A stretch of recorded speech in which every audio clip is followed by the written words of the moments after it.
welcome back to my channel. Today I have a real short video for you, just kind of a library haul that we did yesterday. These are not all of the materials we picked up. We actually checked out about 30 items, but the majority were either like pre-readers for my son or just picture books. And a couple videos, but I kind of wanted to just focus on the things that we found that pertain to our homeschool. So that's why it's just a quick video and a short stack. The first one was Stuart Little. Actually, I've been looking for this at the library. I guess it got returned. We read Charlotte's Web a few weeks ago, and the kids really like it. We do our read aloud time at night. Right now we're reading Matilda. We're about halfway through that.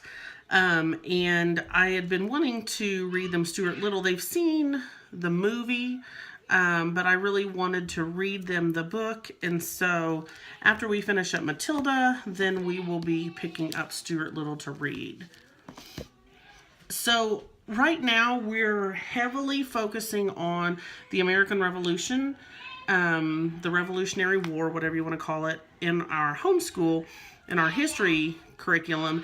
And I've told you before, we're using Winter Promise, but we have highly modified it because I just feel like it's geared a lot more toward maybe 3rd or 4th grade. I guess at the youngest, because a lot of the notebook work assumes that your child can read on their own proficiently, and just some of the activities are kind of over their heads, whereas even me helping them,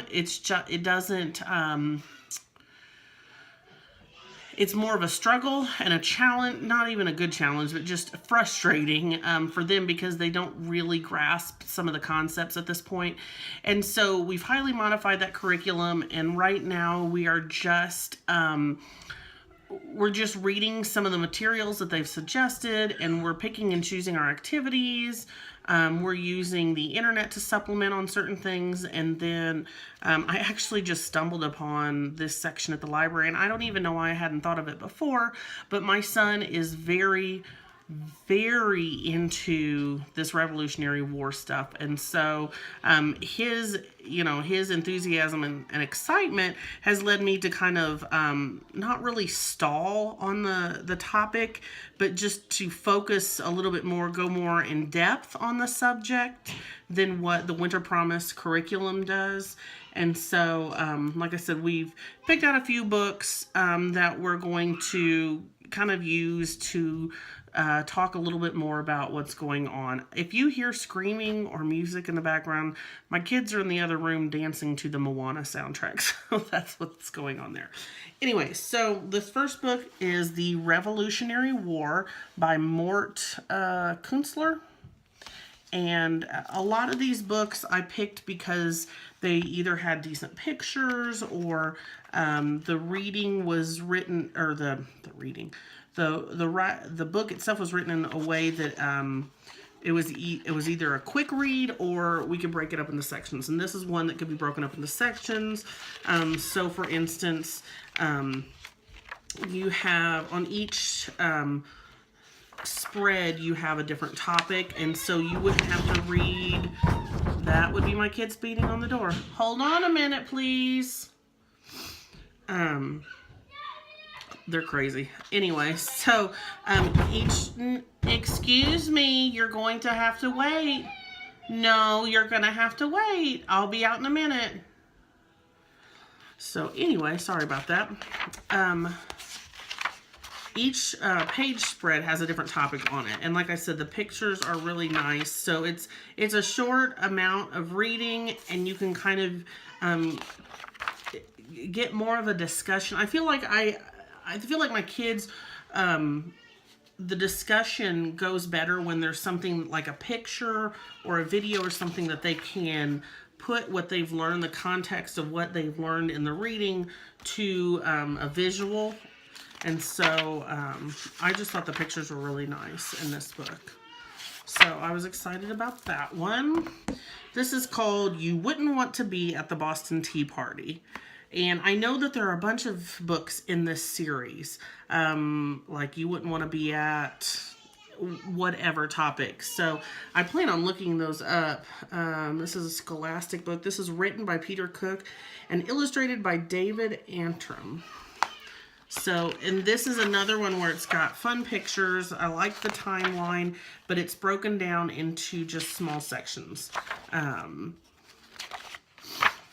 So there's the introduction, and then so you got, it says Boston, the cradle of independence, no taxation without representation, and you kind of get the idea. So they're cartoony pictures, but written and illustrated in a way that would spark some discussion, and it would just be kind of a fun thing to look through.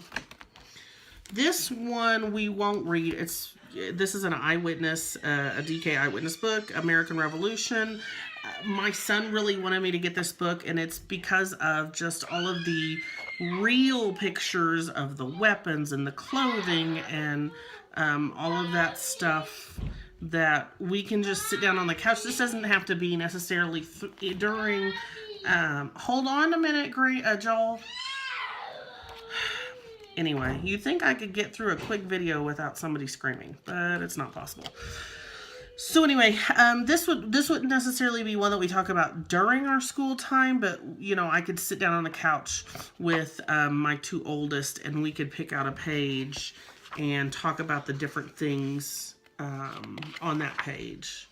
So this makes me really wish we lived close to DC, because I love the Smithsonian museums.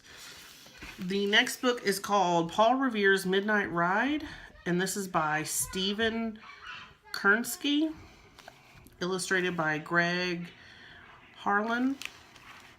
And this would be like a picture book you would just read kind of in one setting. So it shows Paul Revere's ride, and then it goes through the whole story, but it's got really nice pictures. So it's one that we could either read this during our school time, or we could curl up on the couch and just read it together as a picture book. But it's not too heavy in the reading to where they would get bored. So I thought that would be a good one. And then the last one is Let It Begin Here, Lexington and Concord, First Battles of the American Revolution by Dennis Brindle Farden, illustrated by Larry Day. This is another kind of picture book with information. I like this because it talks about, says who's who, so who's on the American side and who's on the British side, and then there's even some people that we don't know what side they were on. So there's a little introduction, and then it goes on to talk about the first battles of the Revolution. Trying to get that all in the picture there. But very pretty pictures. Like I said, the pictures, you know, if the pictures are good, if the illustrations are good, my kids are more likely to stay engaged.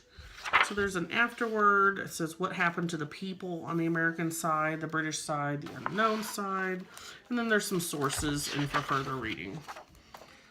And then it shows the 13 colonies in the back. So I thought that would be a good one. So that's kind of our small haul for history the next couple weeks. You know, there's so many times where I think to myself, you know, oh, I wish we had something a little lighter as far as reading material for different subjects. And I don't know. I mean, we go to the library all the time, but I don't always stop and think, oh, they're going to have stuff about the American Revolutionary War, or they're going to have stuff about, you know, whatever you're doing in science. And so I was glad that I kind of just happened upon the section, and you know, it doesn't hit me all the time. Hey, why don't we check that out from the library? But I'm glad that we went ahead and got our library card when we first got here, because it just, you know, yesterday we didn't do school. Yesterday was Wednesday, and so we've kind of broken up the week where we're doing, you know, we did Monday and Tuesday. We went to the library and kind of had kind of a fun day yesterday, and then today's Thursday and Friday, and we'll finish school for the week. But it's kind of nice every couple of weeks to say, okay, we're going to take a day off in the middle of the week. We're going to go to the library and just do something fun. So anyway, yeah, so this is our haul. If you have questions, just let me know in the comments. And yeah, I'll see you next time. Bye. Thanks for watching.